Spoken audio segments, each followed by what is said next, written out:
di dalam membongkar kepalsuan-kepalsuan sejarah.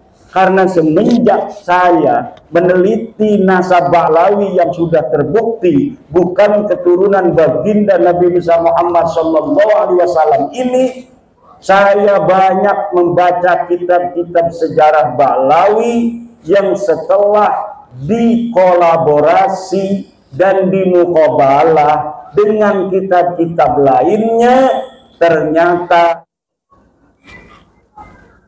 selain untuk menyebut orang-orang yang telah berlalu dari keluarga kita yang telah tiada, haul juga adalah sebagai instrumen bagaimana kita bisa mentauladani kebaikan-kebaikan perjuangan yang pernah dilakukan oleh orang tua kita, oleh guru kita. Kemudian kita mengikuti jalan-jalan mereka. Dan juga acara haul seperti ini adalah upaya kita tetap melestarikan nama beliau, mencatat sejarahnya dalam memori, mencatat sejarahnya dalam ingatan. Alangkah lebih baiknya sejarah itu juga dicatat di dalam catatan. Untuk apa? Agar suatu masa, suatu ketika sejarah ini tidak hilang dari ingatan. Ada catatan sezaman. Bagaimana sepak terjang dari almarhum, siapa istrinya, anaknya berapa. Kalau diketahui silsilahnya kemana. Biar apa? Biar suatu saat, suatu masa tidak ada orang yang membelokkan silsilahnya. Gimana? Zaman sekarang banyak makam-makam yang silsilahnya belok. Betul? Banyak sejarah-sejarah yang tidak berjalan seperti apa adanya. Ada upaya-upaya perebutan peran-peran kesejarahan. Orang di masa lalu berjuang untuk negara dan bangsa. Leluhur orang Banyumas terkenal sebagai pasukan-pasukan Dipanegara. Pangeran Diponegoro yang pada tahun 1825 berjuang membela bangsa, berjuang mengusir penjajah. Bahkan di Banyumas ini banyak sekali yang masih keturunan dari Pangeran Diponegoro. Bagaimana beliau mau keluar dari istana Ngayogyakarta Hadiningrat, memilih berjuang di tengah-tengah hutan, menyepi di Goa Selarong, menyusun taktik mengusir Belanda, menyusun taktik mengusir penjajah. Kemudian banyak dari para pengikut-pengikut, pendamping-pendamping Pangeran Diponegoro yang berjuang, yang mereka dicatat, namun juga banyak dari mereka yang tidak dicatat. Lalu tiba-tiba dari para tokoh-tokoh yang tidak dicatat, yang makamnya jelas berkeramat karena dulunya adalah pendamping Pangeran Diponegoro, akhirnya namanya hari ini tiba-tiba bukan lagi seperti nama yang dikenal masyarakat, yang biasanya dikenal Mbah Jati, sekarang jadi banyak pindah jadi Bin Yahya. Makam-makam di daerah-daerah, di Semarang ada makam seorang pahlawan yang diatribusikan sebagai pahlawan dari Ngayogyakarta Hadiningrat. Namanya nama pejuang, makamnya ada di Pleret, Yogyakarta. Namanya KRT Sumodiningrat, tapi hari ini makamnya bisa pindah sendiri ke Semarang.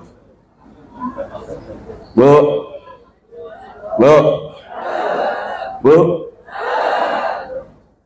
ngedengerin nggak? Ada makam pindah sendiri dari Jogja ke Semarang. Kedengaran? Kenapa dia sebagai pejuang Yogyakarta mati di Yogyakarta, dimakamkan di Yogyakarta, hari ini makamnya pindah dewek Melakuning Semarang? Iki min ajaibid dunya, sebagian dari keajaiban-keajaiban ternyata ada upaya orang-orang yang leluhurnya tidak mempunyai sejarah, kemudian dia merampas kesejarahan orang lain. KRT Sumodiningrat yang asli pakai sod sebagai putra Yogyakarta Hadiningrat, hari ini namanya menjadi Hasan bin Toha bin Yahya.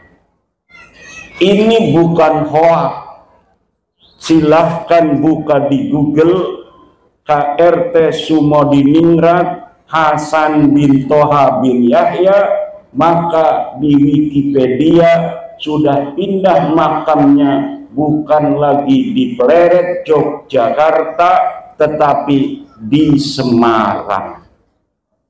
Yang dia orang asli Jogja, kemudian sekarang jadi pindah jadi orang Yaman.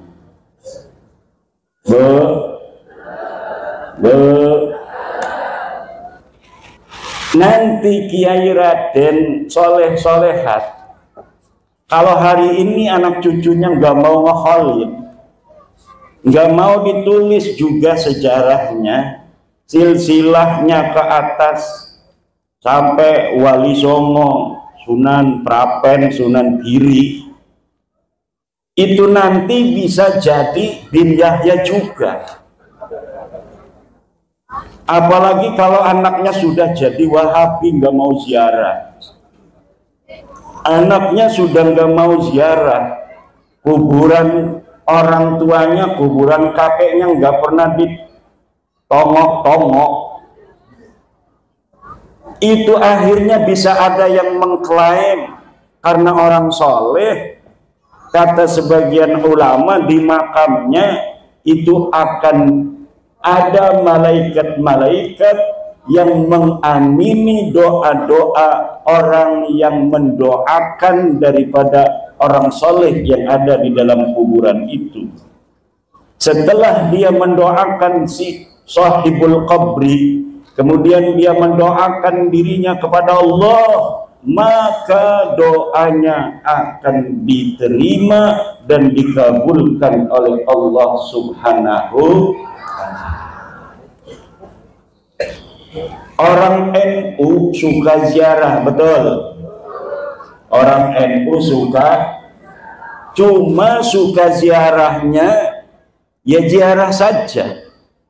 Kiai-kiai kita ziarah sama santri ke Sunan Kalijogo, ya jarah, hadarat, baca Fatihah, baca Alif Lam Mim, baca ayat kursi, berdoa, pulang, betul? Makamnya para wali tidak pernah dijadikan pusat kegiatan. Berbeda zaman sekarang, orang-orang Yaman yang ada di Indonesia dari marga Ba'lawi, kita lihat kalau nge-haul itu makamnya dihias-hias begitu cantik, nisannya itu nggak kelihatan karena dihias oleh kembang-kembang, kuburannya dihias kembang-kembang, kemudian jadi pusat kegiatan haul. Lah orang NU kalau haul ya di rumah, di pondoknya, bukan di makamnya, betul? Ini haul, haulnya ya di rumah, haulnya di lingkungan kita. Gak ada orang NU haulnya di makam. Nanti yang hadir pocong kuntilanak. Nah, inilah bedanya tradisi kita ahli sunnah wal jamaah an-naqdiyah Nahdlatul Ulama dengan tradisi Ba'lawi. Beda, walaupun suka sama-sama ziarah, kita tidak mengagungkan kuburan. Kita bukan mu'adzimul qabri wa abidil qabri. Kiai-kiai jarah di Sunan Gunung Jati, ya jarah saja. Gak ada habis jarah nyium-nyium batu nisan kayak nyium istrinya. Gak ada, betul apa tidak? Dan ini yang harus dijaga. Kenapa? Walau kita ini adalah orang yang suka ziarah, tapi kita bukan orang yang mengagungkan kuburan. Yang diagungkan oleh kita adalah Allah Subhanahu wa Ta'ala.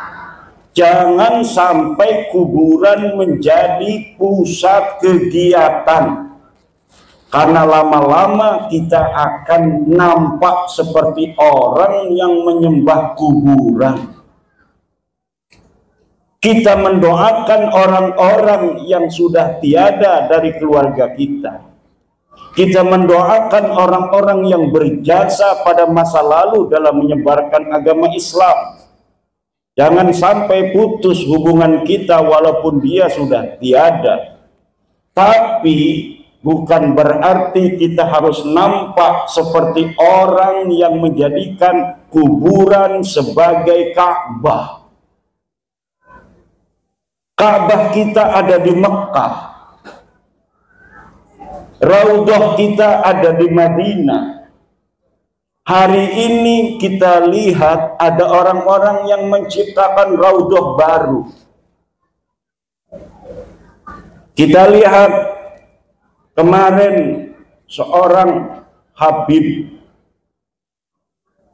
yang ada di Solo, tetangganya Ki Ukit. Dia jarah ke Tarim, ini kuburan Waki Muqaddam, ini kuburannya Habib siapa? Itu katanya antara kuburan ini dan kuburan itu Raudhatun min Riyadil Jannah. Itu tasyabuh dengan ucapan Rasul, antara mimbarku dengan makamku adalah Raudhatun min Riyadil Jannah. Raudhah itu hanya ada di Masjid Nabawi, jangan bikin-bikin raudhah. Seperti mau mindahin, mau ngalahin raudhahnya Nabi Muhammad dengan raudhah palsu, raudhah jadi-jadian. Ini saudara-saudara yang sedang terjadi. Seakan-akan kita mau diarahkan berpaling dari Mekah menuju tempat lain, dari Madinah menuju tempat lain. Kuburan Nabi Hud yang ada di Hadramaut ditawafin kayak nawafin Ka'bah. Itu berarti mindah-mindahin keramatnya Mekah, syarofnya Mekah. Katanya ada raudhah antara kuburan dan kuburan di Tarim. Ini mau memindahkan syaraful Madinah. ada raudhah lain selain raudhah yang ditunjuk oleh Rasulullah Muhammad sallallahu alaihi wasallam. Belum lagi sejarah Indonesia ini dirubah oleh oknum-oknum Baklawi. Katanya Presiden Soekarno sebelum mengumumkan, memproklamasikan daripada proklamasi kemerdekaan Indonesia, beliau malamnya itu sowan minta restu kepada seorang kafir. Ditolak oleh pakar sejarah Profesor Anhar Gonggong bahwa yang seperti itu tidak ada. Kemudian sejarah NU, Nahdlatul Ulama, organisasi kita, orang-orang santri, pengikut-pengikut kiai, organisasinya Nahdlatul Ulama dibentuk tanggal 31 Januari 1926. Itu sejarahnya ditulis, saksi hidupnya masih ada. Beliau sebelum meninggal membuat video, Kiai Haji Raden As'ad Samsul Ngarifin, bahwa Kiai Khalil Bangkalan memberikan pesan kepada beliau Kiai As'ad untuk menyampaikan tasbih dan tongkat kepada Hadratus Syekh Mbah Hasyim Asy'ari untuk mendirikan Nahdlatul Ulama. Kemudian Mbah Hasyim Asy'ari menyusun circle jaringan kiai-kiai pesantren di tanah Jawa. Kemudian berkumpullah ulama-ulama Surabaya di Surabaya, dan kemudian diadakan rapat pendirian Nahdlatul Ulama oleh kiai-kiai Surabaya dan Mbah Hasyim Asy'ari dan yang lainnya. Kemudian berdirilah Nahdlatul Ulama. Itu sejarah aslinya, dituturkan oleh orang yang menjadi saksi bagaimana kronologi daripada terbentuknya Nahdlatul Ulama. Tapi hari ini di sebuah buku disebutkan bahwa pendiri Nahdlatul Ulama selain ulama-ulama yang telah dikenal, ditambah oleh seorang kabid, namanya Kabid Hasyim bin Yahya. Lah ini PBNU kaget, kok bisa ada sejarah baru yang nama ini tidak ada di dalam kesejarahan NU di masa lalu. Buku sejarah NU sudah diterbitkan, kok sekarang ada upaya menambahi tokoh dalam sejarah yang dijadikan sebagai pendiri NU, padahal nama ini tidak ada pada masanya ikut mendirikan NU. Akhirnya Ketua Umum Pengurus Besar Nahdlatul Ulama dalam konferensi pers hasil sidang pleno memerintahkan kepada Rabitah Ma'ahid Islamiyah dan kepada Ma'arif NU untuk menarik buku tersebut dari seluruh madrasah dan pondok pesantren NU. Alhamdulillah. Nah, sekarang mulai terkuak. Hal ini ibu bapak hadirin ma'asyiral muslimin rahimakumullah sangat penting.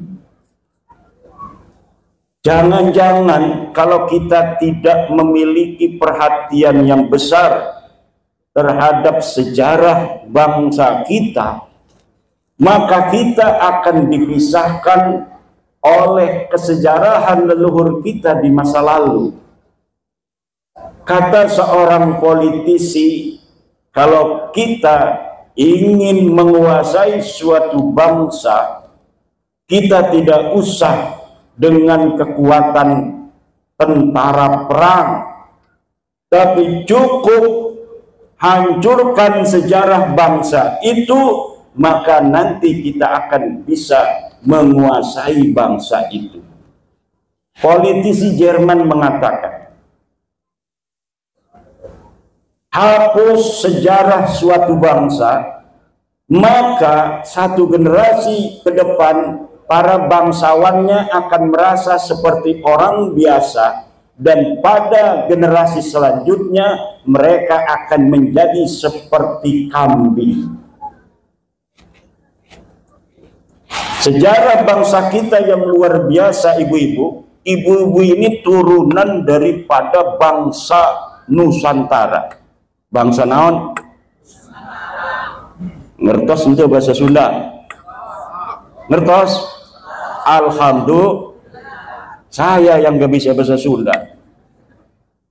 Saya walaupun orang Banten ngomongnya Jawa, kayaknya mah pengen wong Banyumas. Wong Banyumas lumani Banten, karena pada saat Sunan Gunung Jati Syarif Hidayatullah diperintahkan untuk menyebarkan agama Islam, tentaranya masih tentara Demak.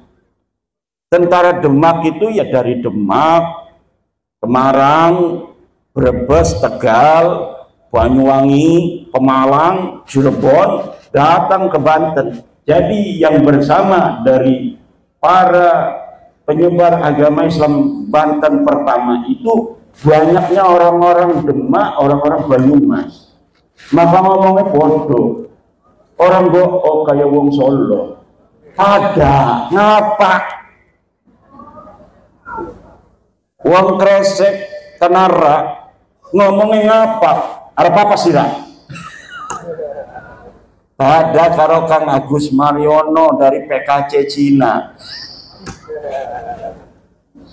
Kata Pak Andi Kurniawan, ini orang-orang yang sedang meluruskan sejarah Indonesia ini. PWI, Perjuangan Wali Songo Indonesia, Laskar Sabilillah, ini antek-antek Cina komunis. Pimpinannya 3, 1 Agus Mariono, ini orangnya nih, yang ketua PWI Banyumas, itu disebutin oleh Andi Kurniawan orang HTI. Kedua Mogi Tubagus Mogi Nurfadil, ini antek Cina bener nih, kelihatan. Yang ketiga baru saya Imaduddin, katanya antek Cina.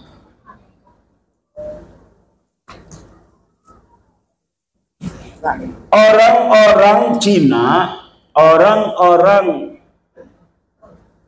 Yaman, mereka masing-masing bikin sejarah, Bu. Kata orang Cina bikin manuskrip, Wali Songo asalnya dari Cina.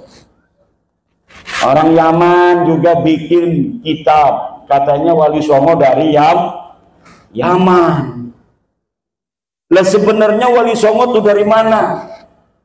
Wali Songo itu zuriat Rasulullah Muhammad sallallahu alaihi wasallam yang menyebarkan agama Islam di tanah Nusantara, dari Aceh, Mandailing, Natal, Minangkabau, Lampung, Banten, Jawa Tengah, Banyumas, Mataram, kemudian Surabaya, Madura, ke Bali, ke NTT, ke Papua, ke Maluku, Sulawesi, Kalimantan, itu disebarkan oleh duriat-duriat Rasulullah Muhammad sallallahu alaihi wasallam pada abad ke-15 dan ke-16 Masehi.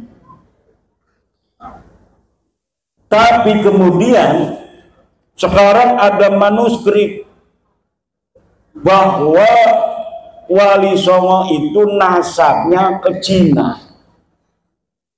namanya Cina semua. Ada lagi satu manuskrip rebutan ini, bahwa Wali Songo nasabnya ke Yaman. Lah, ini sebenarnya kemana Wali Songo? Kita keluarga Wali Songo memiliki manuskrip yang setelah bab nasab ini muncul ke permukaan mulai dibuka. Alhamdulillah sedang dikaji secara mendalam oleh Naqobah Ansab Auliyaut Tis'ah.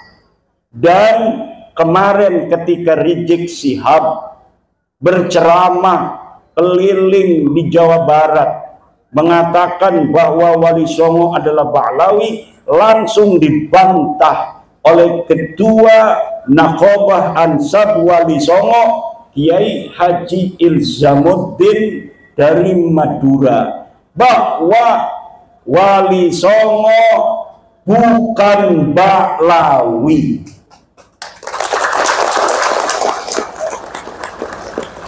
Pernyataan daripada Ketua Naqobah Ansab Auliyaut Tis'ah itu bisa ibu bapak dengarkan dan tonton di YouTube.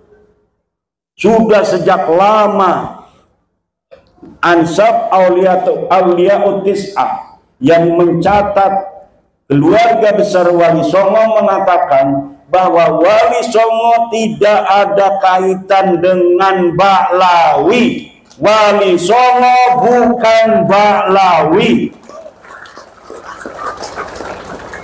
Wali Songo bukan Assegaf, Wali Songo bukan Syihab, Wali Songo bukan Smith, Wali Songo bukan Al-Idrus, Wali Songo bukan bin Yahya. Lalu kemana? Sebagian Wali Songo adalah keturunan Syekh Abdul Qadir Al-Jailani, dan sebagiannya lagi adalah keturunan daripada Sayyiduna Musa Al-Kadzim. Dan bulan ini Naqobah Wali Songo akan mematangkan pendalaman manuskrip ke Yunan dan ke Pakistan.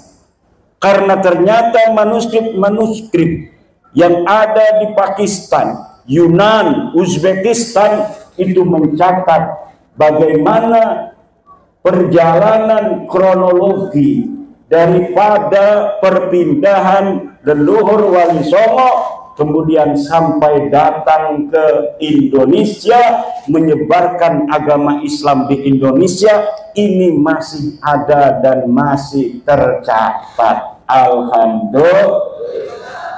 Doakan mudah-mudahan secara presisi. Ini masih belum final 100% sejarah Wali Songo karena adanya pembelokan pada tahun 1960 Masehi. Setelah merdeka itu terjadi pembelokan silsilah. Yang pertama, pembelokan yang bisa saya deteksi dari kitab-kitab karya Salim bin Jindan, seorang habib yang dia menulis silsilah daripada Mbah Khalil Bangkalan, kemudian silsilahnya disambung ke Ba'lawi. Yang kedua yang telah diterbitkan oleh Ba'lawi adalah kitab Samsudzohiro. Kitab Samsudzohiro karya Abdurrahman Al-Masbur tahun 1984, baru puluhan tahun kemarin, mencatat silsilah Wali Songo disambungkan kepada seseorang bernama Abdul Malik Azmat Khan bin Alwi Amul Faqih bin Muhammad Sohib Mirbat Ba'alawi. Ternyata setelah saya mempelajari sosok-sosok ini yang disebutkan oleh Ba'lawi untuk nama-nama yang disambungkan kepada Wali Songo, semuanya namanya fiktif. Namanya fiktif. Tidak ada orang bernama Abdul Malik Azmat Khan. Tidak ada orang bernama Abdul Malik Azmat Khan. Ketika Ba'lawi setelah diteliti oleh saya, nasabnya tidak tersambung kepada Rasulullah Muhammad Sallallahu Alaihi Wasallam, mereka tidak mau putus sendirian. Mereka ingin Wali Songo juga bareng-bareng putus. Akhirnya dulu mereka mengatakan kayak Bahar Smith bahwa Wali Songo tidak punya keturunan. Sekarang mereka mengakui rame-rame Wali Songo punya keturunan. Dulu silsilah Wali Songo ke Nabi Muhammad suruh diturunkan yang dipasang oleh kiai-kiai itu bahwa Wali Songo tidak tersambung. Pakar nasab mereka masih ada di YouTube mengatakan bahwa Wali Songo tidak tersambung kepada Nabi Muhammad. Tapi sekarang mereka rame-rame ngomong sambung Wali Songo itu adalah keturunan dari Ba'lawi. Takbir. Gimana dulu katanya bukan. Bahkan ada seorang turunan Wali Songo diundang ceramah di Bekasi. Tahu panitianya kalau dia keturunan Sultan Maulana Hasanuddin dari Banten. Kalau Sultan Maulana Hasanuddin kan anaknya Sunan Gunung Jati Syarif Hidayatullah. Panitianya tahu kalau Syarif Hidayatullah keturunan Nabi Muhammad. Yang dia tahu turunan Nabi Muhammad gelarnya Kabib. Ditulis di sebuah banner, ikuti ceramah agama oleh Al-Habib Tubagus Ahmad. Ini tiba-tiba ini dari Ba'lawi bawa Mukibin mukulin Tubagus dari Banten itu yang ditulis oleh panitia sebagai Al-Habib Tubagus Ahmad. Marah kita, apa urusan lo? Itu katanya pakai nama-nama Al-Habib. Al-Habib itu turunan Nabi. Sedangkan keluarga Sultan Banten itu tidak terbukti sebagai keturunan Nabi. Dulu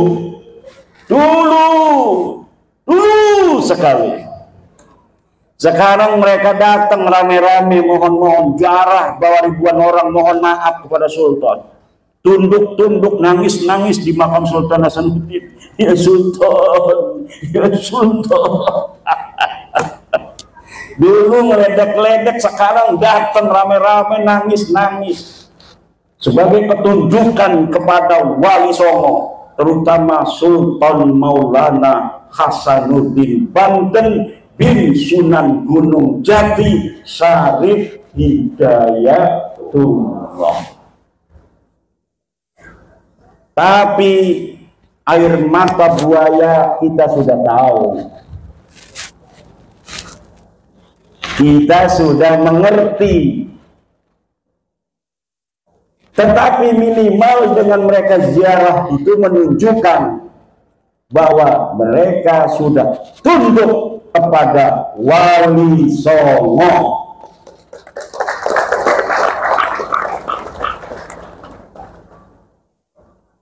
Karena memang dalam kesejarahan Islam di Indonesia, duhulul Islam di Nusantara disebarkan oleh Wali Songo. Syuhrah wal istifadah dari masa ke masa bahwa penyebar agama Islam di Indonesia adalah Wali Songo. Wali Songo itu apakah hanya 9? Bukan. Wali Songo itu istilah untuk orang-orang yang setiap generasi menyebarkan agama Islam di Nusantara. Tetapi untuk di Jawa itu jumlahnya kebetulan 9. Jadi ketika kita mengatakan penyebar agama Islam di Indonesia adalah Wali Songo, itu maksudnya adalah wali-wali walaupun bukan 9 yang ada di Nusantara. Karena di Aceh sebelum Jawa sudah beragama Islam, disebarkan oleh para wali-wali di Riau, di Jambi, di Palembang, Mandailing, Natal, Minangkabau, dan sekitarnya. Itu Islam sudah masuk terlebih dahulu, kemudian masuk ke tanah Jawa. Kebetulan di tanah Jawa mengalami kegemilangan penyebaran Islam. Di tanah Jawa ini orang-orang yang menyebarkan agama Islam waktu itu ditulis oleh Agus Sunoto memiliki kecemerlangan, memiliki kegemilangan di dalam menyebarkan agama Islam. Akhirnya dalam waktu yang tidak terlalu lama, orang Jawa mayoritas masuk Islam pada abad ke-15 dan ke-16. Alhamdulillah. Kalau melihat dari Banten saja,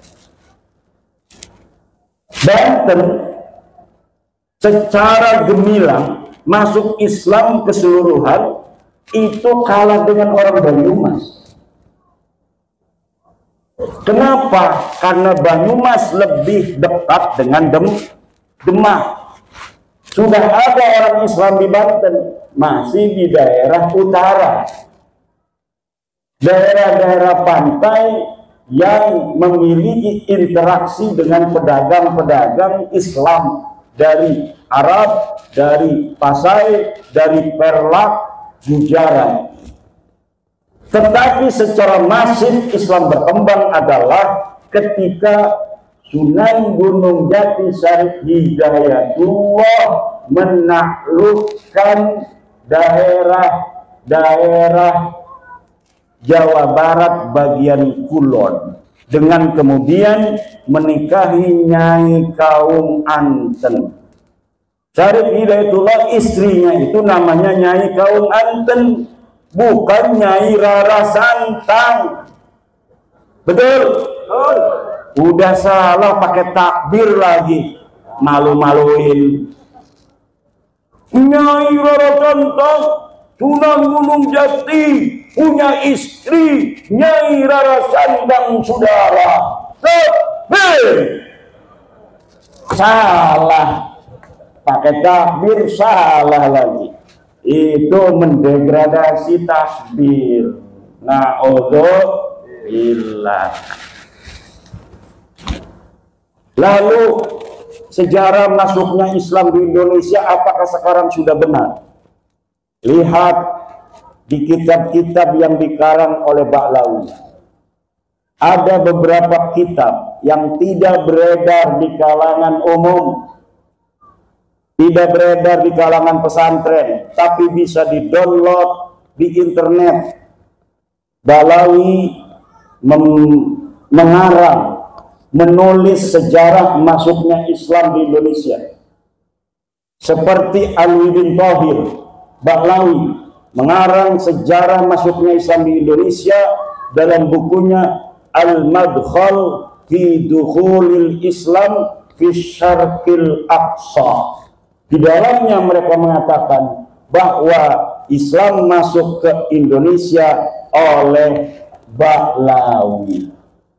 Kitab yang kedua, Rihlatu Jawa Al-Jamilah, karangan Soleh Al-Hamid. Di dalam kitab itu pun dikatakan penyebar agama Islam dari Ba'lawi Yaman. Kemudian kitab Syamsul Dhahirah karangan Abdurrahman Al-Mashhur dan ditaklik oleh Muhammad Dia Shihab, dikatakan penyebar agama Islam di Indonesia Ba'lawi Yaman. Kemudian Muhammad Hussein Muhammad Al-Kaf membuat buku sejarah masuknya Islam di Indonesia, Al-Islam fi Indonesia Al-Mu'asirah. karya Husain Muhammad Al-Kaf juga di dalamnya menyebutkan penyebar agama di Islam di Indonesia adalah Pahlawi. Ini Bapak Ibu saudara-saudara, makanya kalau kita klik Dukhulul Islam di Nusantara berbahasa Arab, maka yang akan keluar adalah sejarah versi Pahlawi. Tapi kalau kita klik dengan bahasa Indonesia, sejarah masuknya Islam di Indonesia, yang akan keluar adalah Mansur Suryanegara, Hamka, dan penulis-penulis sejarah Islam di Indonesia lainnya. Benar, tapi kalau kita kliknya dengan bahasa Arab, maka yang akan keluar kitab-kitab sejarah masuknya Islam di Indonesia karangan Pahlawi. Dan kami mengajak kepada putra-putri Indonesia untuk melek sejarah.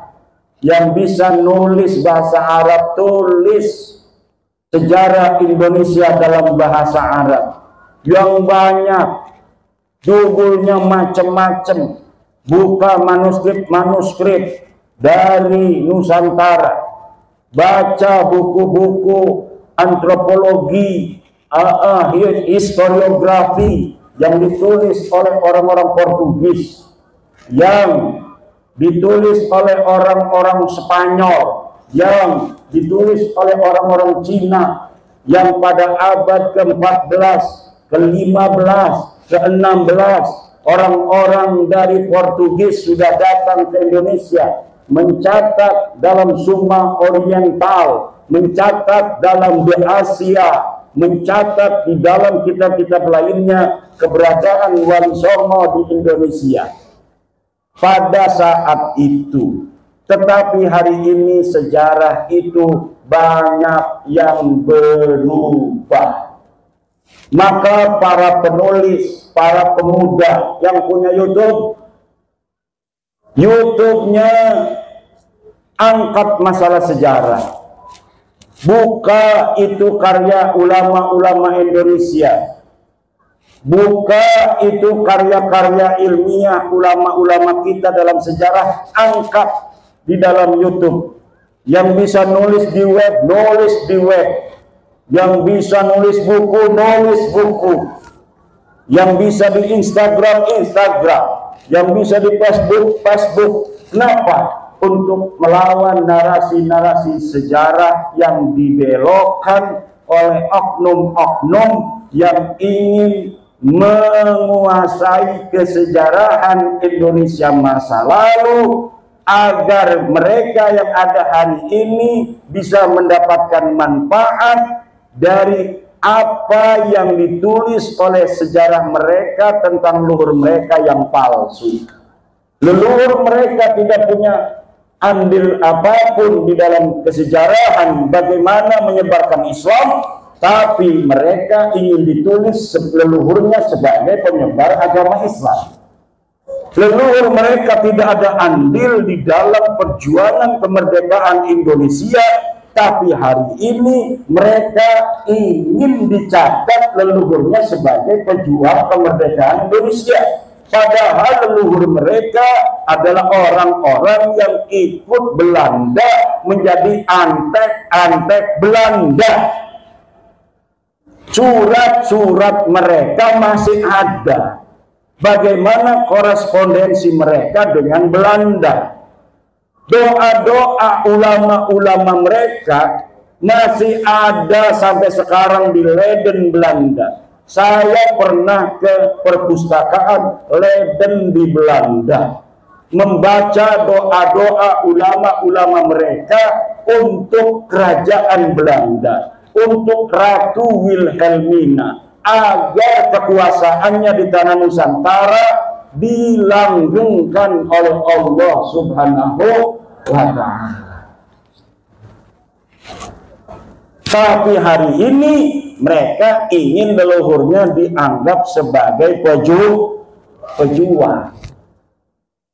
Atau cara yang lain adalah orang-orang yang sudah jelas pahlawan, seperti Imam Bonjol, kemudian nasabnya disimpangkan ke Bahlawi.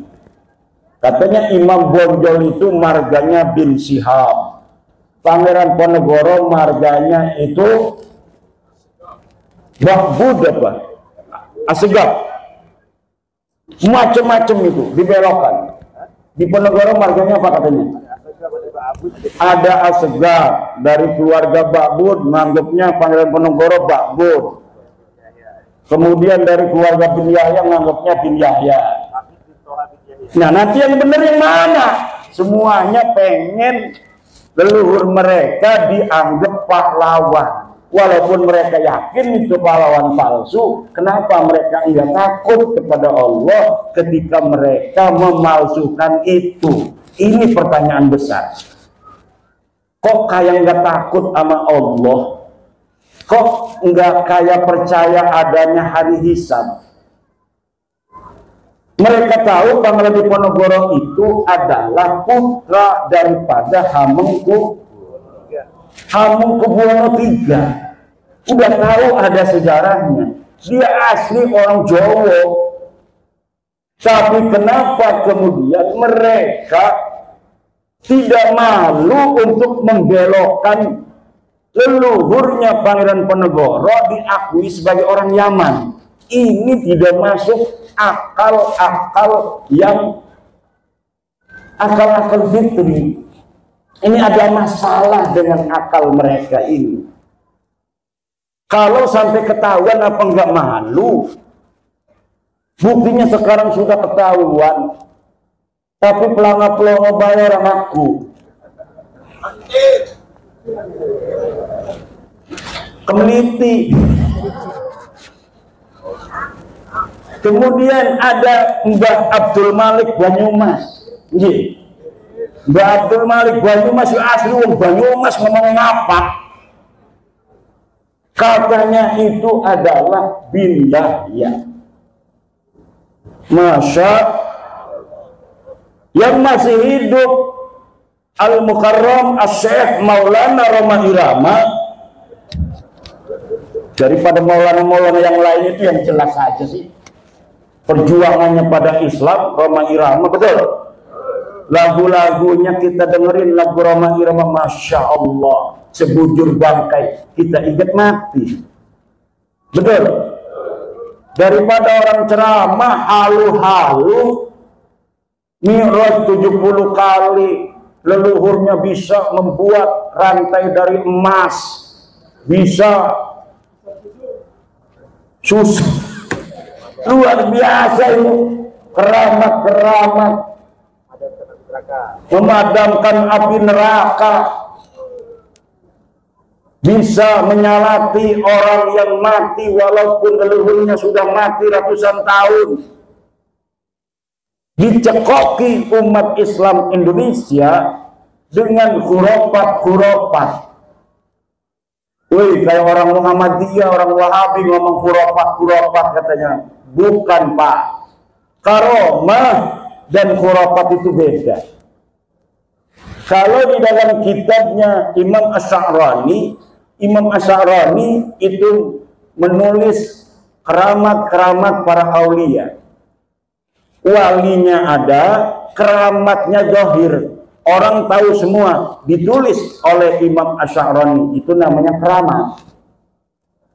Tapi kalau orang biasa kayak Muhammad Shahid Mirbad yang tidak ada keterangan dia ulama, kemudian disebutkan keramatnya, itu namanya khurafat, cerita-cerita palsu. Untuk apa tujuannya? Glorifikasi leluhur mereka yang tidak mau kalah dengan wali-wali lain yang ditulis keramatnya. Kalau Syekh Abdul Qadir Jailani, keramatnya Zahirun Muntasyarun, itu ditulis dan ada saksi dari kitab-kitab yang satu masa dengan Syekh Abdul Qadir Al-Jailani. Syekh Abdul Qadir Al-Jailani satu masa dengan Ibnul Jauzi. Ibnu Jauzi menulis dalam kitabnya bahwa ada di Baghdad seorang ulama besar namanya Syekh Abdul Qadir Al-Jailani, seorang sufi yang sangat dicintai oleh orang-orang yang awam, yang dia menulis kitab-kitab keramatnya dohir disaksikan orang banyak. Tapi kalau Faqih Muqaddam Ba'lawi, leluhurnya Kabid-Kabid yang katanya bisa mi'raj 70 kali, saya cari nama Faqih Muqaddam di abad ke-6 dan ke-7 Hijriah, ada tidak ulama yang mencatat seseorang yang bernama Faqih Muqaddam? Tidak ada seseorang yang bernama Faqih Muqaddam. Dia orang Tarim, dia orang Yaman. Kitab di abad ke-7, ke-8 banyak sudah ditulis tentang ulama. Siapa saja yang ada di Tarim, tidak ada yang menyebut seseorang bernama Faqih Muqaddam yang dianggap wali dan keramat pada masa dia hidup, apalagi bisa mi'raj ke langit 70 kali dalam sehari. Terayat.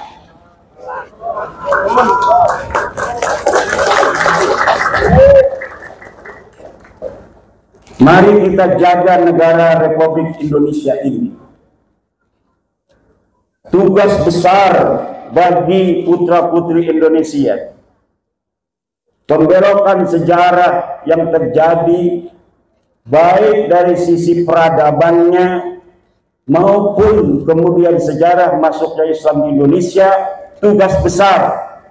Wahai orang-orang di UI jurusan sejarah, calon-calon doktor sejarah, jangan asal comot referensi, tapi verifikasi referensi itu apakah referensi yang dapat dipercaya atau referensi palsu. Ada sebuah manuskrip namanya Negara Kertabumi, ditulis 1679. Disebutkan namanya karya Pangeran Arya Wangsakerta, putra daripada Raja Cirebon. Ditulis sejarah tentang Indonesia, silsilah para raja-raja, silsilah Wali Songo, Keba'lawi di situ. Tahunnya 1769-an. Tetapi setelah diuji oleh ahli filolog dari Universitas Indonesia, ternyata kertasnya kertas tahun 1960. Nama manuskripnya manuskrip Negara Kertabumi. Yang bawa HP, tulis, ketik di Google search Negara Kertabumi palsu. Di situ Anda akan bisa membaca bagaimana pendapat para ahli tentang manuskrip Negara Kertabumi, yang salah satu yang ada di dalamnya menyebutkan silsilah Sunan Gunung Jati adalah binnya sama dengan Habib Kabir. Siapa yang memalsukan? Wallahu a'lam bishawab. Yang jelas beberapa sejarawan sudah mengutip dari naskah itu untuk dijadikan sebagai referensi. Jadi sebuah skandal ilmiah diciptakan pada tahun 1960-an, ditemukannya pada tahun 1970 itu naskah.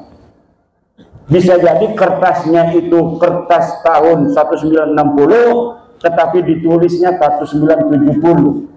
Karena waktu itu kebetulan Pemda Jawa Barat sedang ada proyek untuk pencarian manuskrip. Mungkin ini skandalnya, ya ini lagi ada proyek nih, ratusan juta, kita bikin aja manuskripnya, nanti supaya dibeli oleh pemerintah daerah waktu itu yang lagi mencari kesejarahan tanah Sunda.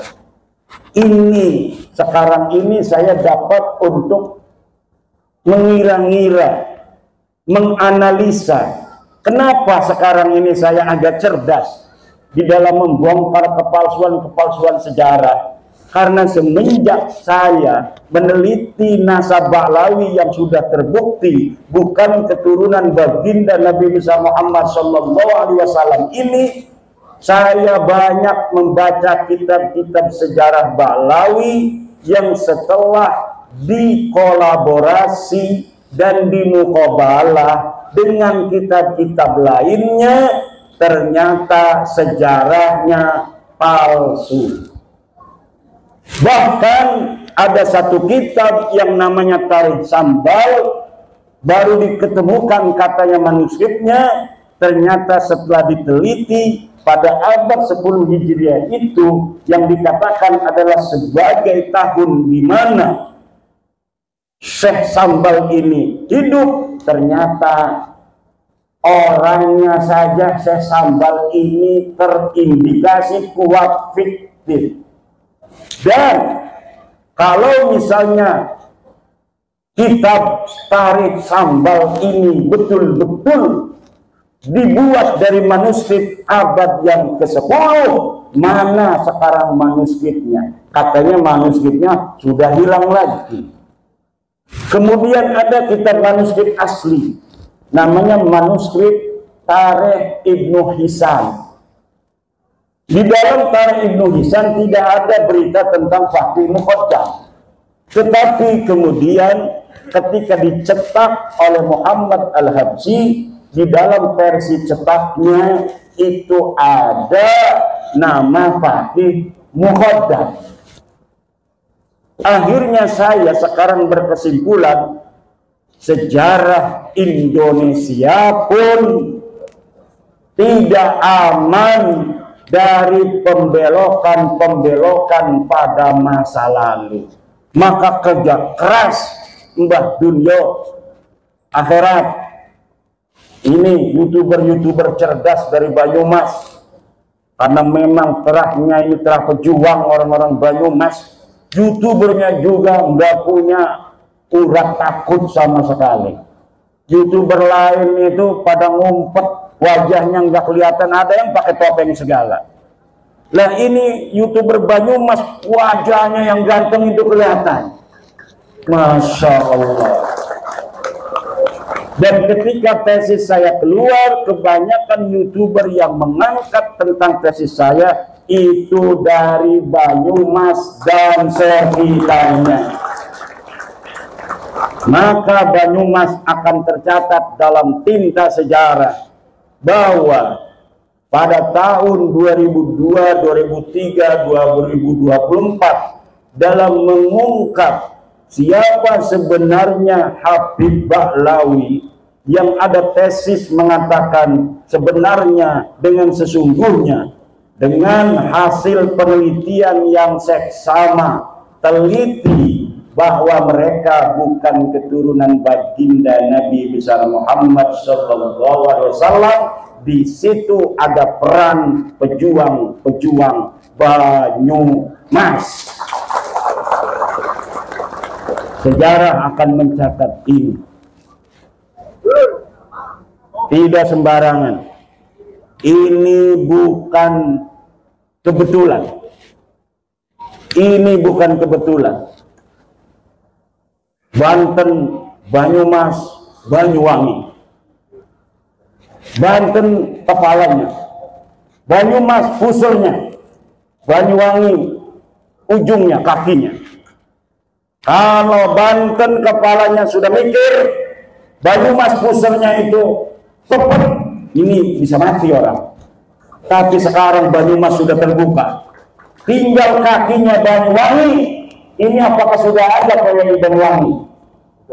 Sudah ada kakinya berjalan. Pantas sekarang sudah terbukti benar-benar bahwa Ba'lawi, Habib itu terbukti secara ilmiah ilmu nasab, ilmu sejarah, dan tes DNA, mereka bukanlah keturunan baginda Nabi Muhammad Sallallahu Alaihi Wasallam. Dan ini kita di dalam memutuskan itu tidak berdasarkan kebencian, tidak berdasarkan kajian ilmiah yang sesungguhnya. Kita kasihan kepada mereka. Sekarang kita kasih tahu, ente bukan turunan Nabi, maaf. Ini buktinya sejarah. Kitab-kitab sejarah tidak mencatat keluarga ente sebagai turun Nabi. Ini kitab-kitab nasab, leluhur ente tidak dicatat sebagai keturunan Nabi. Ini hasil tes DNA keluarga ente dari Yaman. Sudah 180 orang yang tes DNA, dan semua tes DNA-nya haplogrupnya G. Kalau keturunan Nabi, haplogrupnya J1. Kalau orang-orang yang haplogrupnya G, itu menunjukkan dia bukan keturunan Nabi, tapi mereka juga bukan orang Arab. Haplogrup G itu orang Turki yang ada hidup di wilayah Kaukasus. Ini sudah final, tinggal dipatehain malam ini. Patehain kan nih? Kita patehain bahwa bapak-bapak, ibu-ibu yang hadir pada malam hari ini sudah final hasil penelitian bahwa satu Bahlawi Habib ini dari bin Syihab bin Semih As-Segaf Al-Idrus bin Yahya dan sebagainya bukan keturunan baginda Nabi besar Muhammad Sallallahu Alaihi Wasallam. Bibarakati jami'il awliya ittis'ah, bibarakati jami'i awliya'i fi Banyumas, bi jami'i barakati wa karomati Arya Mandalika, wa bibarakati wa karomati Syekh Sunan Gunung Jati Syarif Hidayatullah, wa bibarakati wa karomati Syekh Abdul Qadir Al-Jailani radhiyallahu anhu. Al-Fatihah. Alhamdulillah.